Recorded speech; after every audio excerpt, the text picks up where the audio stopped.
ஏன் பாட்டி பஸ்ல அதிகமா கூட்டமா இருந்துச்சா? இல்லையே. இல்ல, ஒருவேளை எல்லாருக்கும் டிக்கெட் கிடைக்கலையோன்னு நினைச்சேன். அப்படி எல்லாம் ஒண்ணும் இல்லம்மா. அந்த காலத்துல ராஜா போக முடியாத இடத்துக்கெல்லாம் அவரோட குதிரையை அனுப்பி வைப்பாங்களாம். இப்ப அதுக்கு பதிலா துணிமணி அனுப்பி வைக்கிறாங்களா? இந்த கண்ணு, நானு அந்த காலத்து மனுஷி. இந்த புதிர் போட்டு பேசுறது, இந்த ஜாடமாடையா பேசுறது, இதெல்லாம் எங்கிட்ட வந்து கோச்சிக்காத பாட்டி. சந்தேகம் வந்தா கேட்க மாட்டாங்களா? அவங்க அவங்க ட்ரெஸ் அவங்க தானே போடுவாங்க, மத்தவங்கள போட்டுக்க முடியும். ட்ரெஸ் மட்டும் வந்தா எப்படி? அத கேட்டேன். அதானே பார்த்தேன். எம்பாடி, வேணும்னா ஒண்ணு செய். என்ன செய்யணும்? இந்த கிணத்துக்கு பின்னால போய் உக்காந்துக்கோ.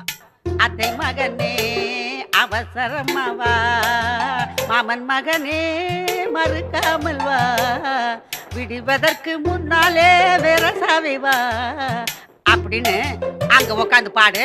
அவன் உடனே வருது. நீங்க என்ன சொல்றீங்கன்னு புரியல பாட்டி. அடி என்னடி இது?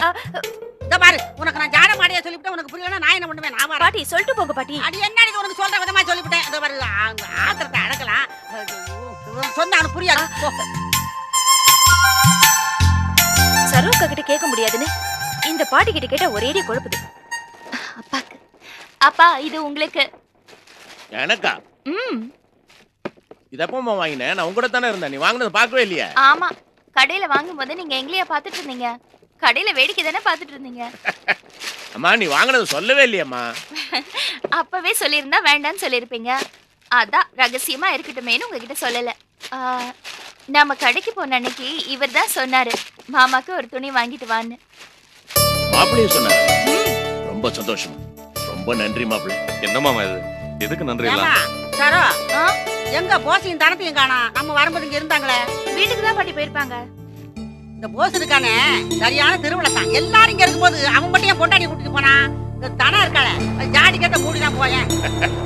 அவசர வேலையா போயிருப்பாமா. இத வந்துருவான். எல்லாம் பேசிக்கிட்டே இருக்கீங்க. வந்தவங்களுக்கு காபி போய் ஏற்பாடு பண்ண வேணா? ஒரு வேலை இருக்கு. இத வந்துட்டேன். லீலா, நீ போய் காபி போடு.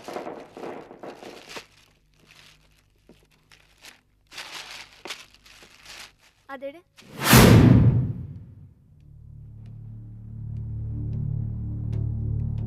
அப்பா, எங்க போயிட்டு வர? பால் வாங்கிட்டு வரேன்ப்பா. ஏமா தானே, நீயும் போஸ் அங்கதானே இருந்தீங்க. திடீர்னு எங்க மாயமா மறைஞ்சு போயிட்டீங்க. அம்மா, இந்த போஸ் எங்க? இந்த மிருதாளிகளாம் வராங்கன்னு மளிகைக்காரங்கிட்ட நிறைய சாமான்ல சொல்லி லிஸ்ட் போட்டு கொடுத்தேன். அவன் அதெல்லாம் கட்டி ரெடியா வச்சிருப்பான். போஸ் அனுப்பிச்சு வாங்கிட்டு வர சொல்லலான்னு பார்த்தா எங்கேயோ போயிட்டானே. எங்க அவன்? என்னம்மா, ஒன்னு தானே கேட்டுட்டு இருக்கிறேன். இல்லப்பா, அவர் ஏதோ வேற விஷயமா வெளியே போயிருக்காரு. வெளியே போயிட்டானா? எப்ப வருவான்? என்னம்மா, ஒன்னு தானே கேட்டுட்டு இருக்கிறேன்.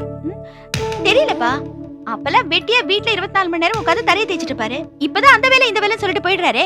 அவருக்கு ஏதாவது வேலை இருக்குன்னு பட்டாலும் நான் கேக்குறது இல்ல. எங்கேயாவது போனா சரின்னு விட்டுறது.